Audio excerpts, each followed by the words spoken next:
Retirement brings a lot of stress. So in this video, I want to show you 5 ways to stress test your plan so that you can sleep sound at night and enjoy your retirement. The first stress test you want to run is, what happens if my spouse passes away? So for those of you that are married or common law, you want to make sure that if you lose that loved one, that you're going to be okay. And that could be losing them day one of retirement or down the road. But I think a lot of you that are married or common law, there's typically one person that looks after the finances. And that person has a little bit less concern around this because they have a good grasp of everything. But consider the other person. Ask them that question. Sweet, are you concerned? If I pass away, do you know what would happen? Do you know that you're going to be okay?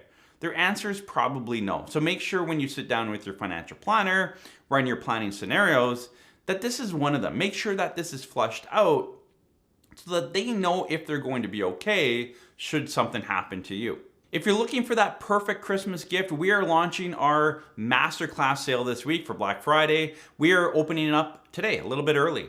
We are offering our financial masterclass, which is over 100 videos educating you around saving for retirement, paying off debt, saving for a mortgage. Everything we should have learned back in high school is in this course. Again, over 100 videos. We have it on sale right now. Regular $100 on for $79.99. So check that out. We'll put that link below. The second stress test you need to run is timing of government benefits. And all too often I hear, yeah, my planner ran it and they told me this is the best time.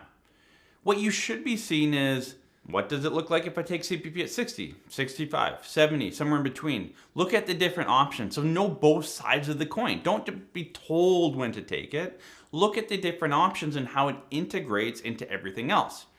When to take government benefits has to tie in with everything. If you look at it as a silo, you're going to pay the price. Make sure you understand how it all works. And again, look at longevity down the road. Again, delaying your CPP and old age security possibly too, gives you that guaranteed inflation adjusted income for the rest of your life. So if you're worried about running out of money later in life, delaying your CPP may make the most sense. But again, stress test these things with your planner to figure out where that sweet spot is for me to take my Canadian pension plan, old age security, draw down my accounts, all these things, but also for longevity. How do I make sure I'm going to be okay later without worried about stock markets and all of that? Oftentimes delaying that CPP is a good benefit for that. You want to stress test it to figure out where that sweet spot and make sure you see both sides of the coin. The third stress test you need to look at is longevity. Too many of you think you're going to die early and you're not going to. Statistically, you're just not going to.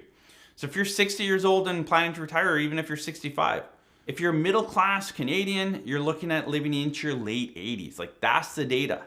Don't look at life expectancy from 0. You've already made it to 60 or 65. You have to look at longevity from 60 to 65 onwards. And it's about 86 to 90, depending on what data you look at. So you're probably going to live longer than you think.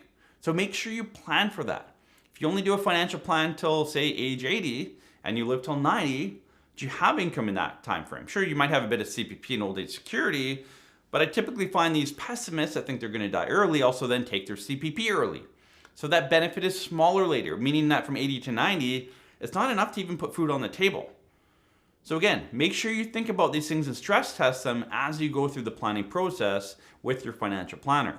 The fourth stress test you can look at doing is play with the rate of inflation. And this could be changing the rate of inflation for the longevity of your plan or just for a few years. We've experienced it recently where we've had a bit of a blip in inflation. Everything's gone up exponentially.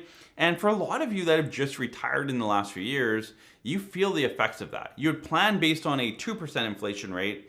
You experienced 6. Now we're back down to 2.5. And how is that going to play out going forward? That blip really hurt, and it's going to hurt long term. So again, play with these different numbers. Like, what keeps you up at night? Again, I'm not saying you have to go through all 5 of these with your financial planner. I'm saying what keeps you up at night? What stresses you about retirement? What forces you from not retiring because? These are the things you want to flush out when you work with your financial planner through a plan.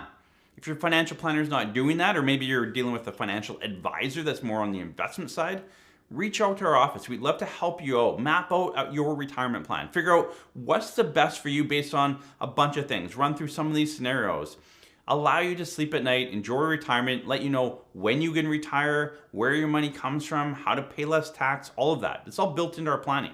If your planner's not doing that, reach out to our office. We'd love to help.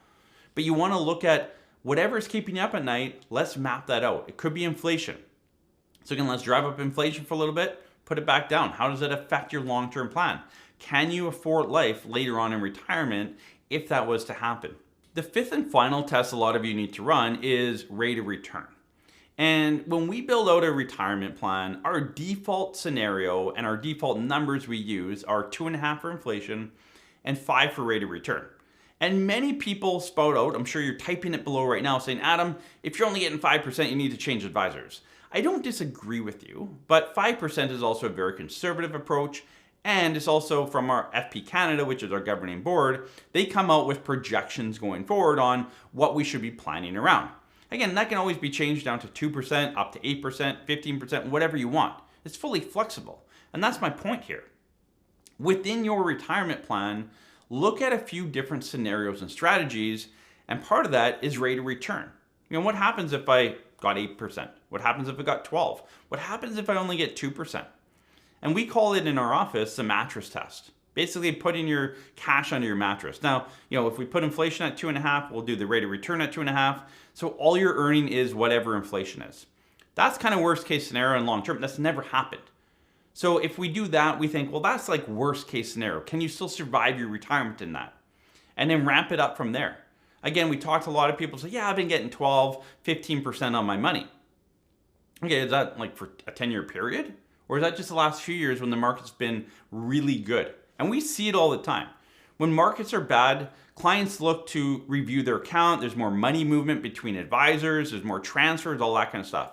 The last few years, it's been slower. I talk to advisors all the time. It's like, yeah, there's been less money movement. Well, it's because all of you have returned 10, 20, 30% on your investments. You're happy.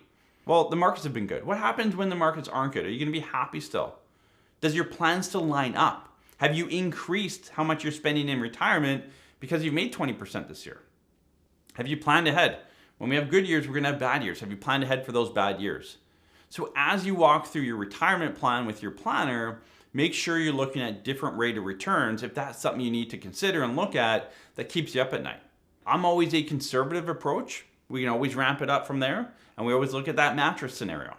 But make sure that you look at these different scenarios to make sure that, again, I always want our clients to retire once. I don't want you to retire twice. I want you to retire once, have a clear plan, a clear picture, know where your cash flow is coming from, and have a really good tax plan. So again, whatever keeps you up at night, make sure you walk through those scenarios with your financial planner, kind of put those stressors to bed so that you can sleep well at night, enjoy retirement, and know that you can afford retirement and how your cash flow is going to come out of your accounts to make sure you put more money back in your pocket and less to CRA.